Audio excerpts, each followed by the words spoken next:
திருச்சிட்டம்பலம். திருவாசகம். சிவபுராணம். மாசற்ற சோதி மலர்ந்த மலர்ச்சுடரே, தேசனே தேனார் அமுதே, சிவபுரனே, பாசமாம் பற்றறுத்து பாரிக்கும் ஆரியனே, நேச அருள் புரிந்து நெஞ்சில் வஞ்சம் கெட பேராது நின்ற பெருங்கருணை பேராரே.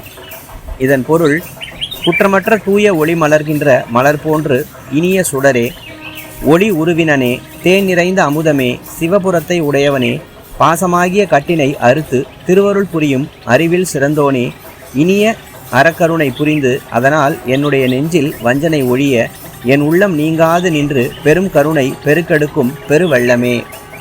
திருச்சிட்டம்பலம்.